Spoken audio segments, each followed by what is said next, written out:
Hi అండి, welcome back to మాహర్వి vlogs. ఈరోజైతే నేను ఒక వెరైటీతో మీ ముందుకు వచ్చానండి.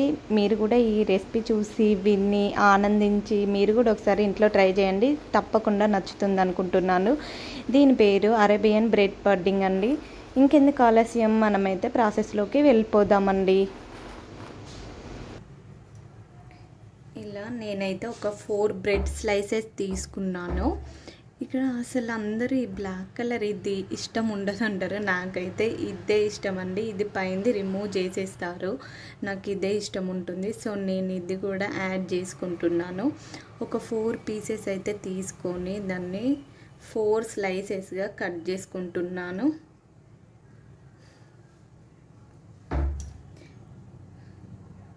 ఇది చిన్న బ్రెడ్డే కాబట్టి నేను 4 స్లైసెస్ కట్ చేస్తున్నానండి. మీకు ఇంకా పెద్దదైతే ఇంకొక 2 పీసెస్ ఎక్కువ 6 పీసెస్ లాగా కట్ చేసుకోవచ్చు, ఇంత సరిపోతుంది నాకు.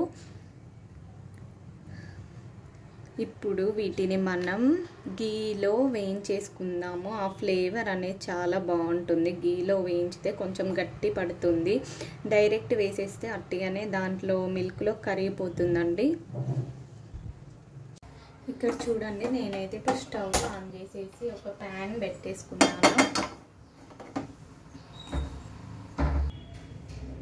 ఇప్పుడైతే ఈ ప్యాన్ హీట్ అయిపోయిందండి. నేనైతే ఒక 2 టేబుల్ స్పూన్ గీ వేసుకుంటున్నాను.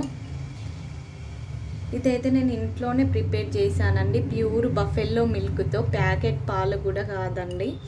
సో మీరు దొరకకుంటే బయట గీ తీసుకోండి. బఫెల్లో మిల్క్ అయితేనే టేస్ట్ ఉంటుంది మనకి ఏ స్వీట్స్ చేసినా కూడా. గీ వేసిన తర్వాత ఈవెన్గా ఇలా స్ప్రెడ్ చేయండి, ప్యాన్ మొత్తం అయిపోయేలాగా. ఇప్పుడు ఒక్కొక్కటిగా ఈ బ్రెడ్ స్లైసెస్ నేను దీంట్లో వేసేసుకుంటున్నానండి.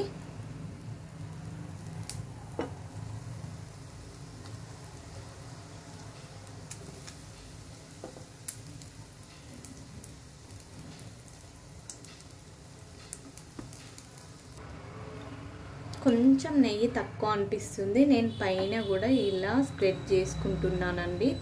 మీకు ఎవరైనా గీ నచ్చకపోతే ఆయిల్, రీఫైన్ ఆయిల్ స్మెల్ లేకుండా ఉంటుంది కదా, ఆ ఆయిల్లో ఒక 1 మినిట్ వేసి తీస్తే అయిపోతుందండి. అండ్ లాస్ట్లో మీకు గీ యాడ్ చేసుకుంటే సరిపోతుంది. ఇలా స్పూన్తో కాకుండా ఇలా ప్యాన్ని అలా తిప్పేయండి. చూడండి, గీ నేను ఎక్కువ కూడా వేయలేదు, కొంచెమే వేసాను. ఎందుకంటే ఇవి కొంచెం గట్టి పడడం కోసం, క్రిస్పీనెస్ కోసం. లేకుంటే డైరెక్ట్ వేస్తే మనం పడ్డీలో వేయగానే, మిల్క్లో వేయగానే అది మొత్తం కరిగిపోతుంది. కొంచెం క్రిస్పీగా ఉంటే నోటికి చాలా టేస్టీగా ఉంటుంది కదా అండి. సో ఇలా నేను చేస్తున్నాను. ఇలా ఒక్కొక్కటి క్యాన్ అయితే నేను రివర్స్ వేసేస్తున్నాను. చూడండి ఎంత క్రిస్పీగా బ్రౌన్ కలర్లోకి వచ్చాయి. ఎక్కువ టైం పట్టదండి, ఓన్లీ 2 మినిట్స్ రోస్ట్ చేస్తే సరిపోతుంది మనకి. ఇది క్రిస్పీగా అయిపోతుంది. చూడండి ఫ్రెండ్స్, ఎంత క్రిస్పీగా వచ్చాయి. అంతే, ఒక 1 మినిట్ ఉంచేసి నేనైతే స్టవ్ ఆఫ్ చేస్తున్నానండి. ఇప్పుడు దీన్ని మనం పక్కన పెట్టేసుకుందాం, నెక్స్ట్ ప్రాసెస్కి వెళ్ళిపోదాం. ఇప్పుడు నెక్స్ట్ ఏంటంటే, ఇప్పుడు మిల్క్ బాయిల్ చేసుకుందాం. నేను ఆల్రెడీ ఇవి మార్నింగే బాయిల్ చేసి పెట్టానండి. 1/2 లీటర్ మిల్క్ తీసుకున్నాను. ఈ కన్సిస్టెన్సీ వచ్చేంత వరకు నేను బాయిల్ చేసుకున్నానండి. 1/2 లీటర్ మిల్క్కి ఎంత అయింది చూడండి. అంటే ఒక 4 కప్స్ మిల్క్కి ఓన్లీ 1 కప్ వచ్చేంత వరకు మనం బాయిల్ చేసుకోవాలన్నట్టు నేను ఉదాహరణకి అలా చెప్పానండి. ఇక్కడ చూడండి, మిల్క్ అయితే చక్కగా బాయిల్డ్ అయిపోయింది. ఫస్టే నేనైతే దీంట్లో షుగర్ యాడ్ చేసుకుంటున్నానండి. యాజ్ ఫర్ యువర్, మీకు ఎంత టేస్ట్ కావాలనుకుంటే, స్వీట్ ఎక్కువ ఉన్న వాళ్ళు స్వీట్ ఎక్కువ వేసుకోండి. నాకైతే కొంచెం తక్కువ కావాలని తక్కువనే వేసుకున్నానండి. మీరు స్వీట్ ఎక్కువ కావాలనుకుంటే కొంచెం ఎక్కువ షుగర్ యాడ్ చేసుకోండి. ఇప్పుడైతే నేను కస్టర్డ్ పౌడర్ తీసుకున్నానండి. ఒక 1.5 టేబుల్ స్పూన్ తీసేసుకొని నేను ఫస్టే బాయిల్ చేసుకున్న మిల్క్ని చల్లారబెట్టాను, దాంట్లో ఇప్పుడు కలుపుకుంటున్నాను. ఎక్కడ ఈ పౌడర్ కూడా బుడగల్లాగా లేకుండా ఈ కన్సిస్టెన్సీలో మంచిగా కలుపుకోండి, దీంట్లో మిల్క్లో మిక్స్ అయ్యేలాగా. ఇప్పుడు ఈ మిశ్రమాన్ని మనం దీంట్లో మిల్క్లో యాడ్ చేసుకోవాలి. ఇలా యాడ్ చేస్తూ ఉన్నప్పుడు మనం కంటిన్యూస్గా స్పూన్తోని కలుపుతూనే ఉండాలండి, ఒక 2-3 మినిట్స్ వరకు. లేకుంటే చల్లగా ముద్దలాగా అయిపోయి మనకి కన్సిస్టెన్సీ అనేది బాగా రాదు. ఇలా కలుపుతూనే ఉండాలి ఒక 2-3 మినిట్స్ వరకు. ఇప్పుడు దీంట్లోనే కాస్త ఇలాచీ పౌడర్ వేస్తున్నానండి నేను. అసలు స్వీట్ ఐటమ్స్ అంటేనే ఇలాచీ లేనిది స్వీట్ ఐటమే ఉండదు. అది వేస్తేనే మనకి ఆ ఫ్లేవర్ అనేది బాగుంటుంది. అండ్ ఇక్కడే మనం కొన్ని డ్రై ఫ్రూట్స్ యాడ్ చేసుకుంటే ఆ టేస్ట్ అనేది కూడా బాగుంటుంది. నేను ముందుగానే చాప్ చేసి పెట్టుకున్నానండి. ఫస్ట్ కొన్ని అయితే బాదం పలుకులు వేసేస్తున్నాను, కొన్ని కాష్యూ కూడా వేసేస్తున్నాను, కొన్ని పిస్తా పలుకులు వేసేసుకున్నాను. మనం లాస్ట్లో పడ్డింగ్ రెడీ చేసుకున్న తర్వాత కూడా పైన వేసుకోవచ్చండి. ఇలా కంటిన్యూస్గా మనం కలుపుతూనే ఉండాలండి. చూడండి కొంచెం మంచిగా చిక్కబడింది. ఇలా సైడ్స్ కూడా ఇలా పేరుకుపోతుంది. దాన్ని స్పూన్తో ఇలా దీంట్లో కనుక్కుంటూ మంచిగా దీన్ని కలుపుకోవాలి. ఒక 2-3 మినిట్స్ ఇలా కలుపుకున్న తర్వాత మనం స్టవ్ ఆఫ్ చేసుకొని దీన్ని కూల్ చేసుకుంటే అయిపోతుంది. చూడండి ఈ కన్సిస్టెన్సీ వచ్చింది నాకు, ఇట్లా జారులాగా ఉండాలి మంచిగా. ఇప్పుడు నేనైతే స్టవ్ ఆఫ్ చేసుకుంటున్నానండి. మనం స్టవ్ ఆఫ్ చేసుకున్న తర్వాత కూడా దీన్ని అలానే ఉంచకూడదు. ఒక 2-3 మినిట్స్ వరకు మనం ఫ్యాన్ గాలికి పెట్టేసి తిప్పుతూనే ఉండాలి ఇలా. లేకుంటే పైన అట్టులాగా పేరుకొని పోయి అది టేస్ట్ అనేది బాగుండదు. ఇప్పుడైతే మనకు అంతా రెడీ అయిపోయింది కదా. ఫస్ట్గా మనము రోస్ట్ చేసుకున్న బ్రెడ్ స్లైసెస్ని అయితే ఒక 4 పీసెస్ దీంట్లో పెడుతున్నాను నేను. ఇప్పుడు ఈ కస్టర్డ్ పడ్డీ అనేది కూల్ అయిపోయింది. మొత్తం కూల్ కాకున్నా పర్లేదు, కొంచెం గోరెచ్చగా ఉన్నా కూడా సర్వ్ చేసుకోవచ్చు మనం. నేనైతే ఒక 10 మినిట్స్ ఫ్యాన్ కింద ఉంచేసి కంటిన్యూస్గా స్పూన్తో ఇలా తిప్పుతూనే ఉన్నాను. ఇలా రెడీ అయిపోయింది. ఇప్పుడైతే ఈ బ్రెడ్ స్లైసెస్ పైన మొత్తం మనం దీన్ని వేసేసుకుందాము.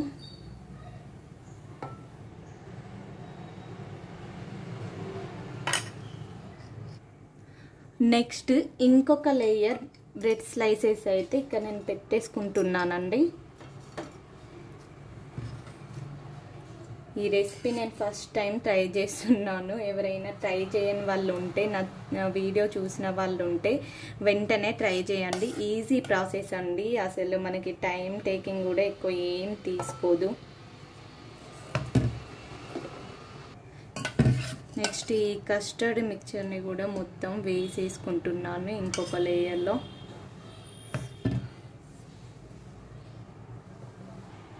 ఇప్పుడైతే మిగతా బ్రెడ్ స్లైసెస్ని కూడా మొత్తము పైన పెట్టేసుకుంటున్నానండి.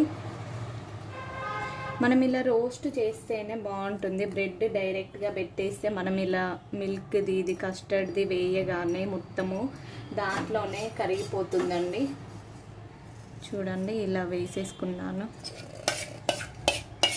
మా వారైతే 1 వీక్ నుంచి డబల్ కా మీఠా అని అడుగుతున్నారు. ఈసారి ఏదైనా కొత్తగా ట్రై చేద్దామని నేను ఈ విధంగా ట్రై చేశాను. డబల్ కా మీఠాని అయితే ఎప్పుడు మనం చూసిన టేస్టే కదా అని నేను ఈ విధంగా ట్రై చేస్తున్నాను. అసలు మా వారికి కూడా తెలియదు ఇప్పుడు నేను చేస్తున్నట్టు. వచ్చినాక సర్ప్రైజ్ ఇస్తాను. ఇలా మొత్తం వేసేసుకున్నాను. ఇది సమ్మర్ కాబట్టి మనము ఈ మిశ్రమాన్ని ఒక 1-2 అవర్స్ ఫ్రిడ్జ్లో పెట్టి తీసేస్తే అసలు మీరు మళ్ళీ తినాలనిపిస్తుంది మీకు, అంత బాగుంటుందండి. నాకు చూస్తేనే టెంప్టింగ్ అనిపించి చేస్తున్నాను. ఒకవేళ నేను టేస్ట్ చేశాక చెప్తాను ఎలా ఉంది అనేది. ఇందాక కస్టర్డ్ మిల్క్ని మీకు చూపించాను కదా అండి, దాంట్లో మీకు స్వీట్ తక్కువ అయితే అప్పుడే ఒకసారి టేస్ట్ చూసి మళ్ళీ స్వీట్ ఏమన్నా కావాలనుకుంటే షుగర్ యాడ్ చేసుకొని ఇలా సర్వ్ చేసుకుంటే అయిపోతుందండి.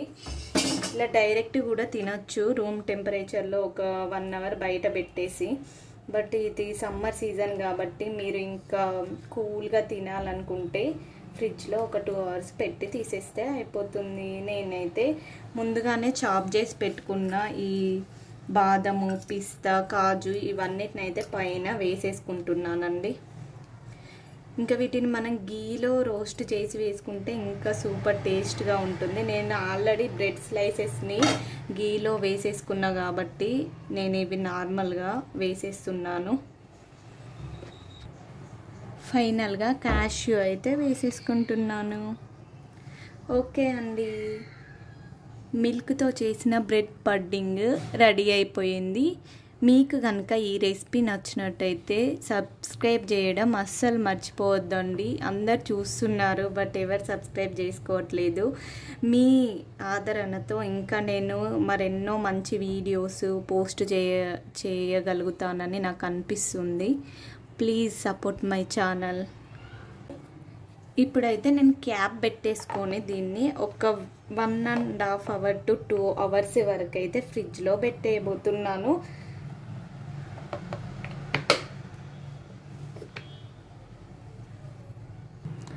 ఓకే అండి, నేనైతే ఇప్పుడు ఫ్రిడ్జ్లో పెట్టేస్తున్నాను. ఆఫ్టర్ 2 అవర్స్ తర్వాత ఎలా ఉంటుందో, టేస్ట్ కూడా ఎలా ఉందో అది కూడా మీతో షేర్ చేసుకుంటానండి. 5 మినిట్స్ అయితే అయిపోయిందండి. ఇప్పుడు నేను ఓపెన్ చేసి చూపిస్తున్నాను ఇది ఎలా ఉంది అనేది. చూస్తుంటేనే ఊరిని వెళ్ళిపోతున్నాయి, మౌత్ వాటరింగ్ లాగా అవుతుందా మీకు కూడా? ఓకే, ఇప్పుడు మా వారికి చూపిస్తాను ఎలా ఉందో, టేస్ట్ చేసి చెప్తారు. సరే కళ్ళు మూసుకో ఒకసారి.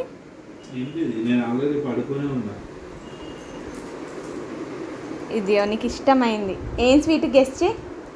Fruit salad. ఫ్రూట్ సలాడా? తెలుసు కదా ఫ్రూట్స్. ఏంటి అది? టేస్ట్ చేసి చెప్పు ఎలా ఉంది అనేది. డబుల్ కా మీఠానా ఇది? ఫ్రూట్ సలాడా కాదు, టేస్ట్ చూడు ఎలా ఉందో.